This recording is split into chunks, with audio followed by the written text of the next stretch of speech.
My name is Precious Chidera Okafor. The daughter of Prophet Dr. Chris Okafor. I used to live with him years ago and I left around 2020.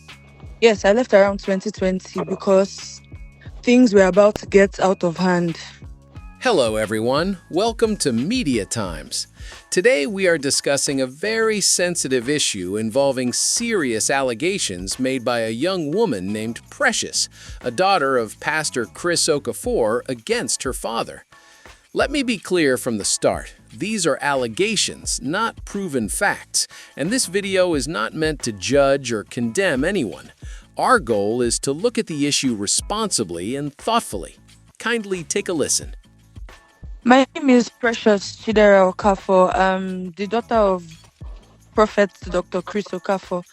I used to live with him years ago and I left around 2020. Yes, I left around 2020 because things were about to get out of hand. While I was living in the house, amongst all my siblings, I'm the only one from my mother, while the four of them are from a different mom. While I was living in the house, I used to get treated unfairly. Like it was very, very visible, and even the workers in the house could see it. And one evening, he called me to his room that he wanted to speak to me. And Okay. after I went in, he was, standing behind the door. And then he locked the door and he said I should sit down. And I sat on his bed and he started speaking to me. He started telling me that he knows that I always feel bad because of how he treats me differently from my siblings. But he's only doing that because he loves me. And he wishes that fathers could marry their daughters, that he would have gotten married to me. And that was when he started to touch me, like touch me all over my body. And in that moment, I was sitting very still and frozen because I could not really understand what was going on. And that was how we continued. On different occasions, he would call me.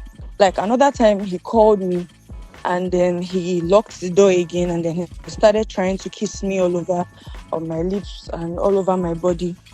And it felt like I was quiet for a long time because for me, as at that time, I was somebody that was so desperately seeking the validation of my father.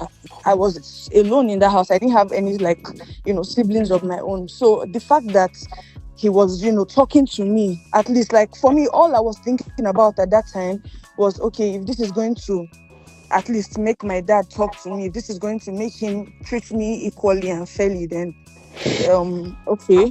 And there was a day I had a terrible dream. And as a man of God that he is, I went to meet him so we would pray together. And that was the night that he almost penetrated me, but it didn't happen. I think he saw how scared I was and how I was sweaty and shaky on the bed. So he said I could leave and I left. And that was when I was able to use a teacher's phone in school and I decided to tell my mom about all that was going on. Then the next week or a few days after, she came to get me from the house. And that Hmm. was how I left. How old were And you then? um I was about 14, 15 years old at that time. Wow. So when you told your mom, what did she do about it? She cried so much and she was serving at that time. She was in a I think she was in a northern state. So she had to come back, like she had to calm down. And mind you, I don't know if I should put this out there, but he also forcefully had his way with my mom when she was 15. That was how she was pregnant. That You was how raped, she got pregnant. you raped your mom? Yes, You were born out of yes, rape? yes, out of wedlock, yes. Ah. When she was just 15, she used to attend this church and she was in the choir. So that was how he knew her and that was how he raped her. So who pays your school fees? Like who pays your school fees, saw you through school? Presently, everything has been my mom. For since I left his house, I haven't spoken to him. He hasn't reached out. He tried to reach out once. He called me one evening, but he wasn't saying anything basically. He was sounding so prideful and asking me why I also did not reach out to him, that the phone works both ways. And the conversation did not lead anywhere. It was just that one call in the whole of 5 years, and that happened in the beginning of this year. That was when he tried to call me.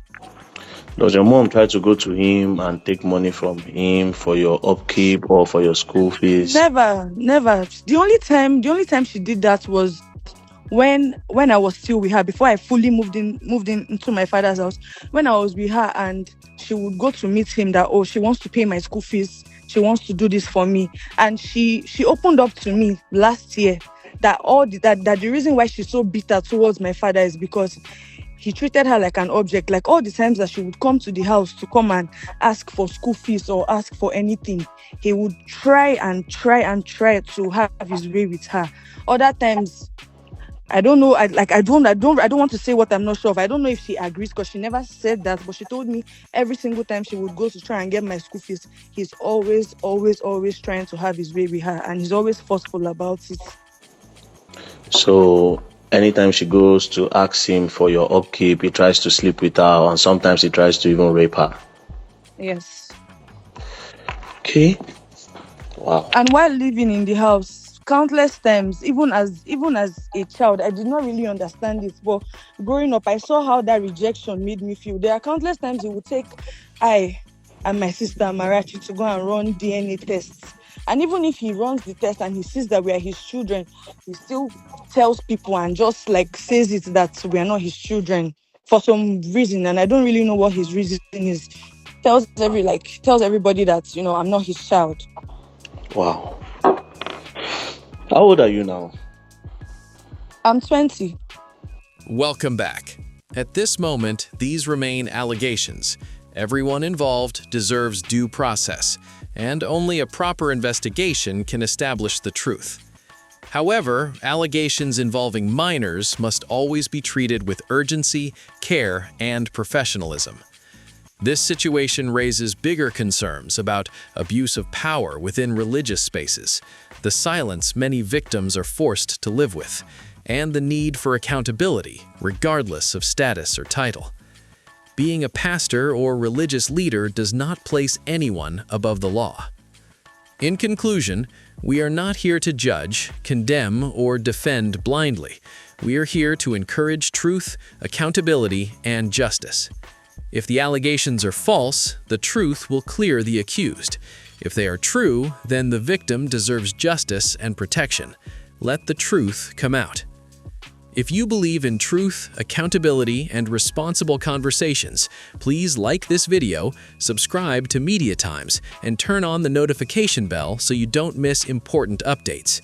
Your support helps us continue bringing balanced, fact-based discussions to light. Let your voice be heard, share this video, and be part of the conversation. Thank you for watching, and we'll see you in the next one.